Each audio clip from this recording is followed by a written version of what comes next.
Hello बच्चों, welcome to my channel Knowledge Academy. आज हम पढ़ेंगे क्लास 5th का एसएसटी का chapter 11th live in harmony, यानी कि सद्भाव के साथ रहना। Story time. Mom, have you ever been to Meghalaya? क्या आप मेघालय के बारे में जानती हैं?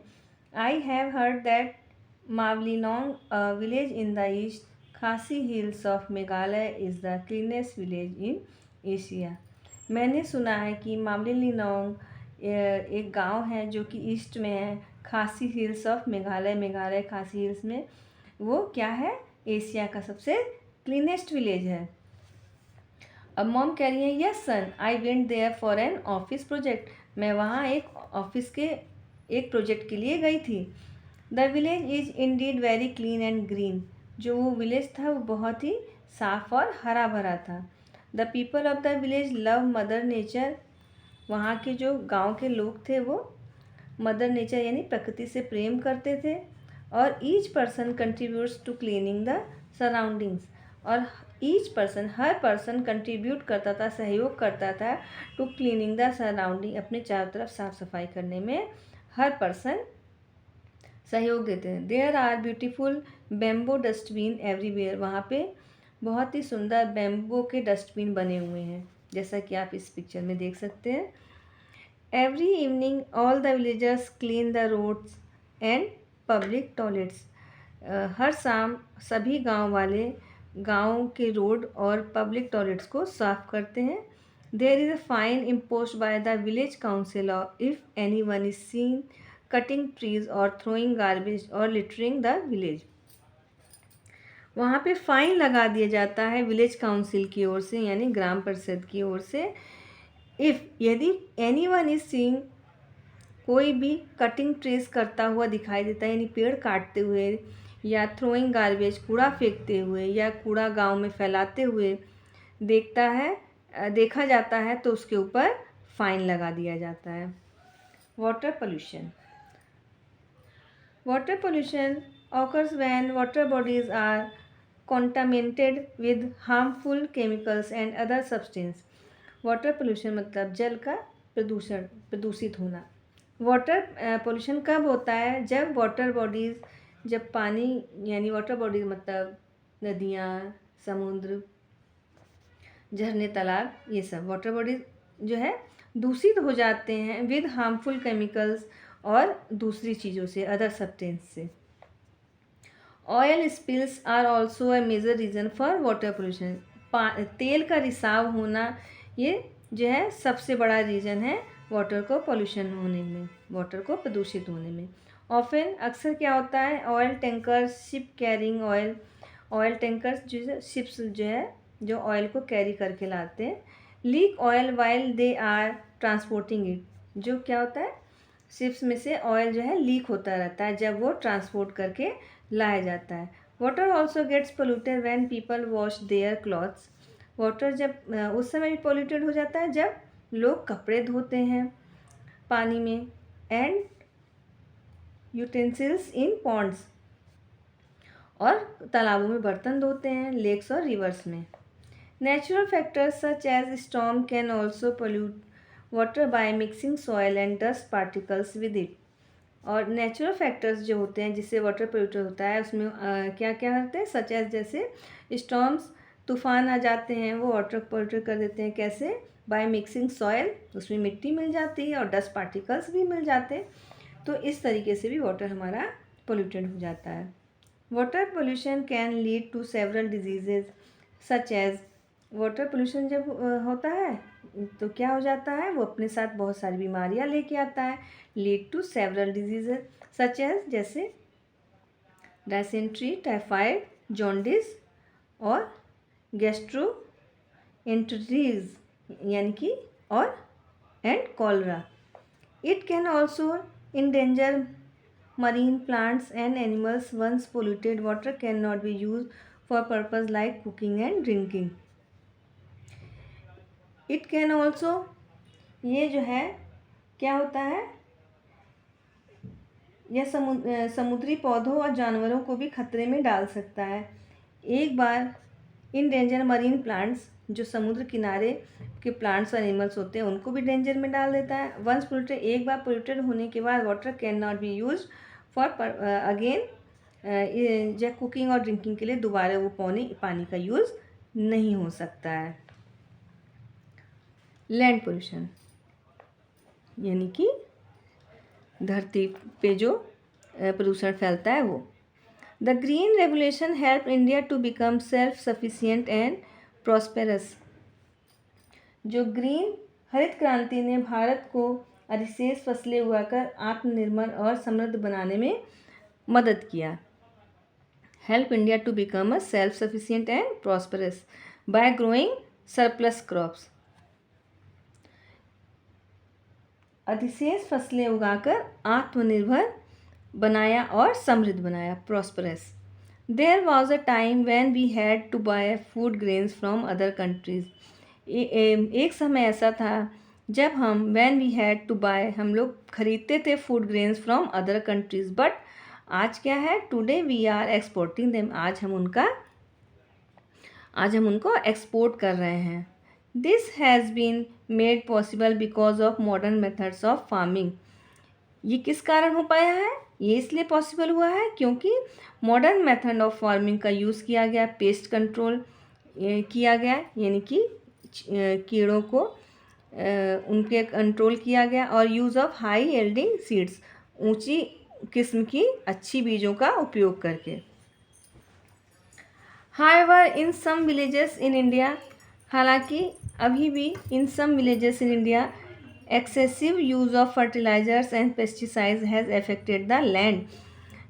बहुत ज़्यादा एक्सेसिव यूज़ ऑफ फर्टिलाइजर्स, बहुत ज़्यादा फर्टिलाइजर्स और पेस्टिसाइड्स मतलब जो कीड़ों को मारने के लिए जो दवाएं होती हैं, उसका यूज़ करने से क्या होता है, अफेक्टेड हो जाता है लैंड और also harm the farmers.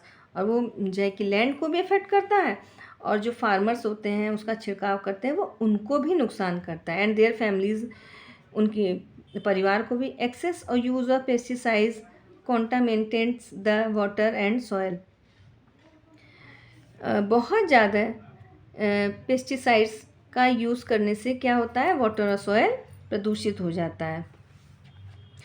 Moreover, इसके अलावा the farmers are not educated and do not understand the importance of precaution to be taken while spraying pesticides. इसके अलावा फार्मर्स जो होते हैं वो एजुकेटेड नहीं होते और नहीं समझते हैं द इम्पोर्टेंस ऑफ प्रिकॉशन, सुरक्षा के तरीक़ों को नहीं समझते हैं जब वे to be taken while spraying pesticides, जब वो पेस्टिसाइड्स को स्प्रे करते हैं, यानी कि कीड़ों को मारने की दवाई का जब वो छिड़काव करते हैं तो जो प्रिकॉशन लेना चाहिए वो उसका भी यूज़ नहीं करते, तो वो सब इनको बहुत ही नुकसान पहुंचाता है।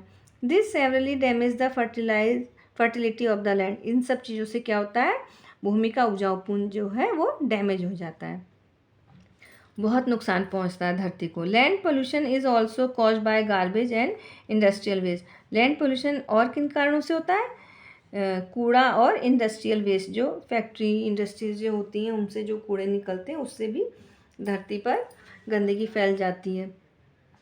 Improper garbage disposal in cities, अनुचित तरीके से कूड़ों को सिटीज़ में फेंकना, leads to a lot of land pollution. क्या होता है, इससे बहुत ज़्यादा लैंड पोल्यूशन होता है। Excessive use of garbage bags, बहुत ज़्यादा गार्बेज बैग्स और plastic bags is choking the land को बहुत नुकसान पहुंचाता है। These are non biodegradable and take thousand of years to degrade. ये नॉन बायोडिग्रेडेबल होता है, यानी ये धरती में नहीं मिलता, ये नष्ट नहीं होता है, और थाउजेंड्स ऑफ ईयर्स मतलब हज़ारों समय लगते हैं उसको विघटित होने में, यानी नष्ट होने में उसको बहुत ज़्यादा समय लगते हैं, इसलिए वो धरती को बहुत नुकसान पहुंचाता है। Air pollution, air pollution is both human made and natural. Air pollution दोनों तरीके से होता है, इंसानों के द्वारा भी और नेचुरल भी। The major cause of air pollution is the use of fuel in Holmes.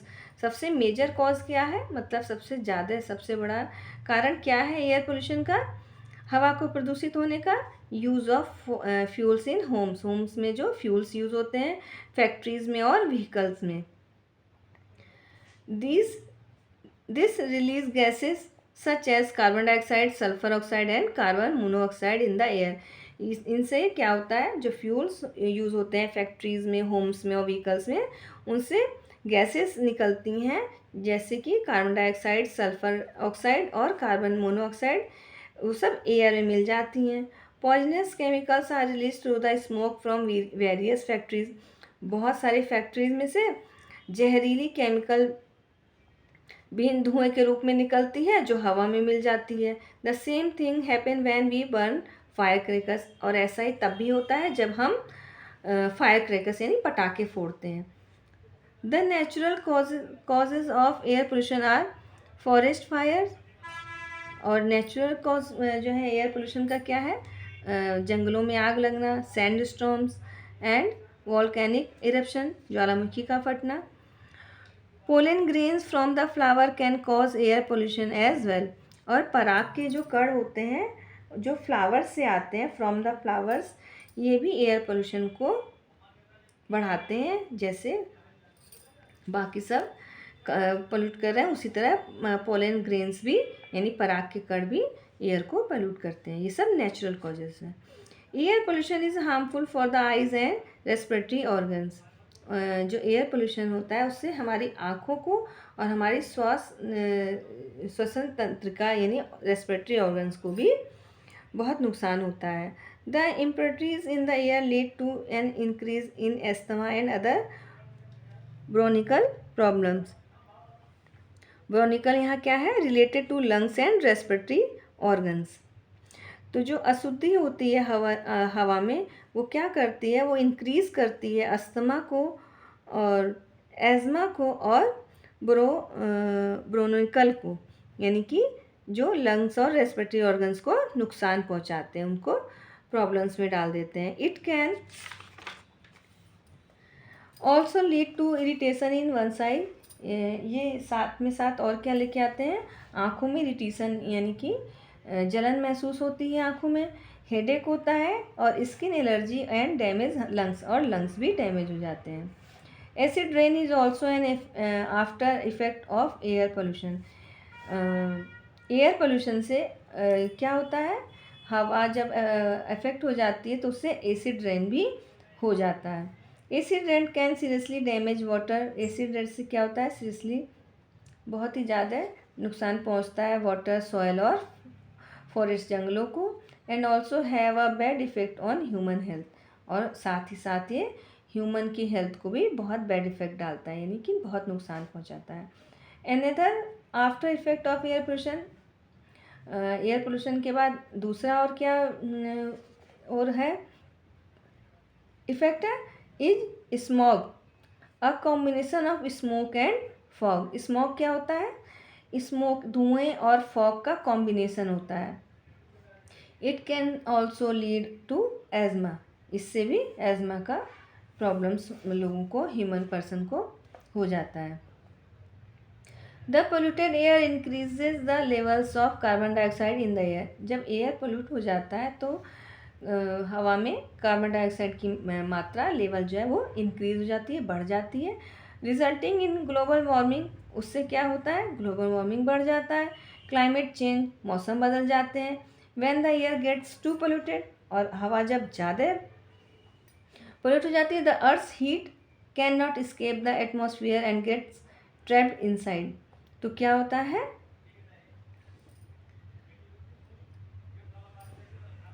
The earth heat, और अर्थ गर्म हो जाती है और can not escape the atmosphere, और नहीं बचा पाती है, और ये क्या करती है, गेट्स ट्रैप्ड इनसाइड, और अपने ही अंदर वो जाल के अंदर वो उसकी गर्मी भर जाती है।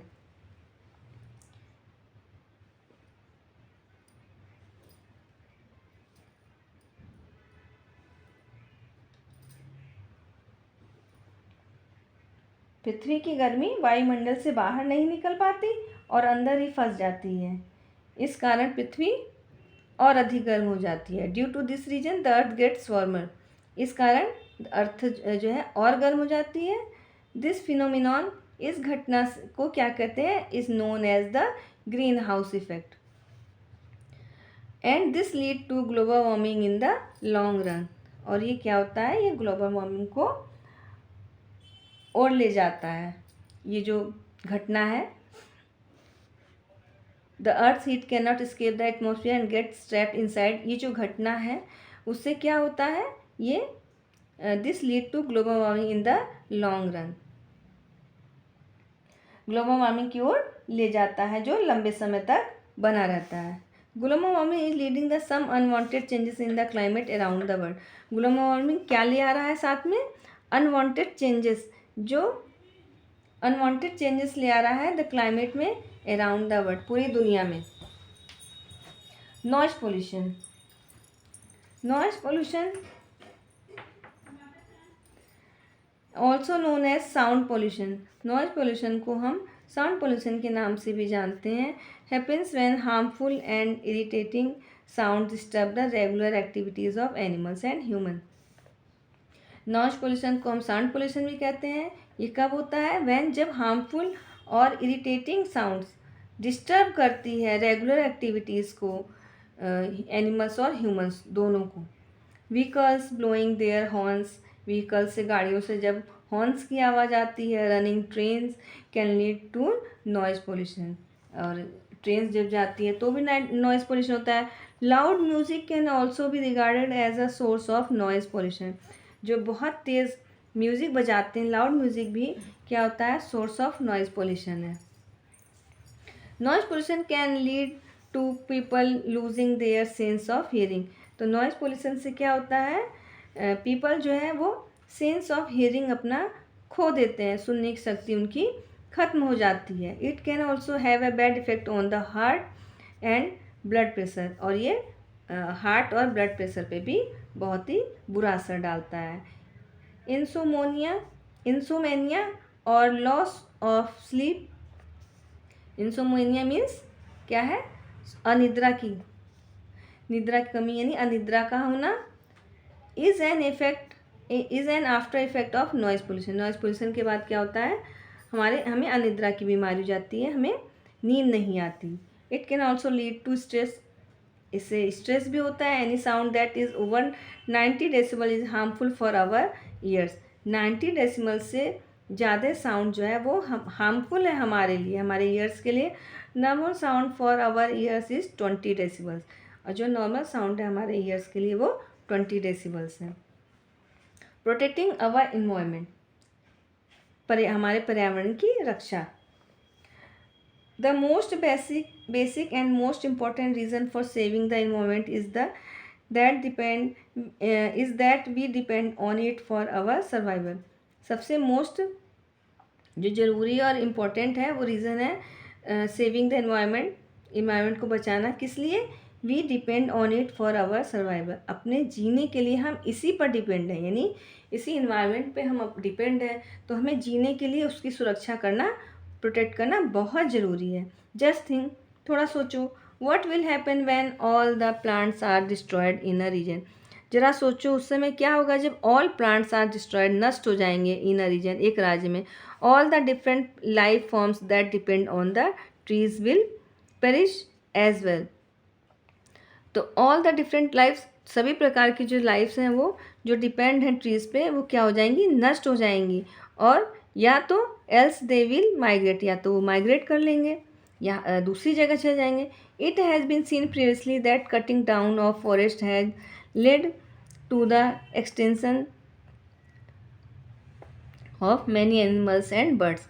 ये हम लोग पहले भी देख चुके हैं कि कटिंग डाउन ऑफ फॉरेस्ट, जंगलों के काटने से कई जानवर जो हैं वो विलुप्त हो गए हैं, और बर्ड्स भी, पक्षी भी विलुप्त हो गए हैं। We also need to understand the fact that, हमें यह जानना बहुत ज़रूरी है कि that when we are damaging the environment, जब हम इन्वायरमेंट को, पर्यावरण को नुकसान पहुंचा रहे हैं, we are actually harming ourselves, हम अपने आप को ही नुकसान पहुंचा रहे हैं।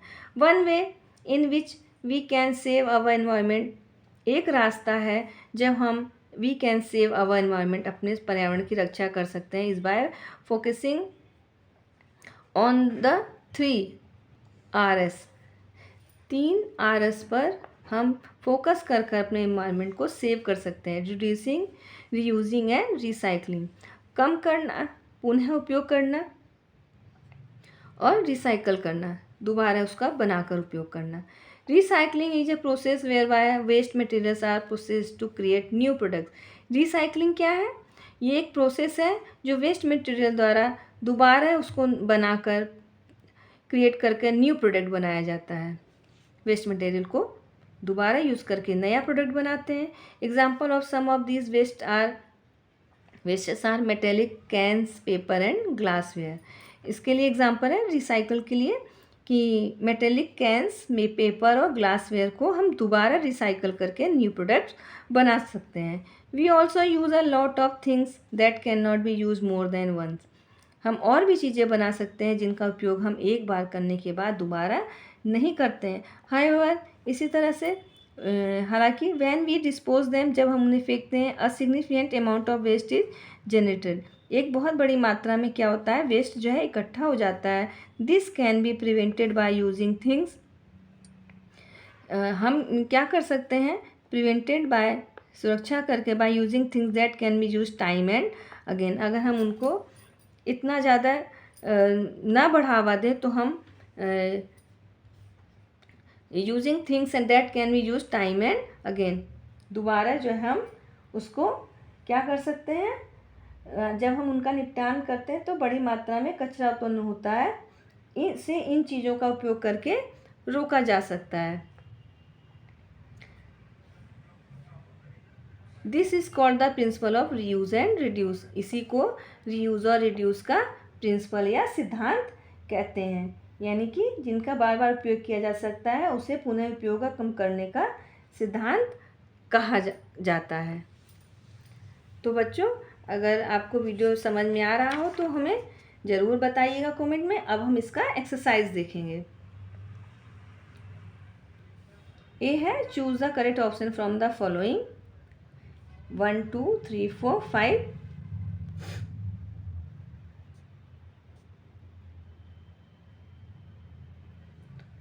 बी है, fill in the blanks 1 2 3 4 5।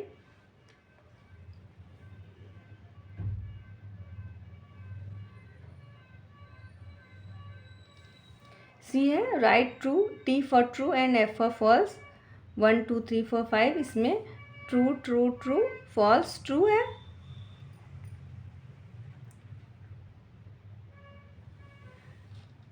D है, मैच द फॉलोइंग। इसमें भी 1 2 3 4 5।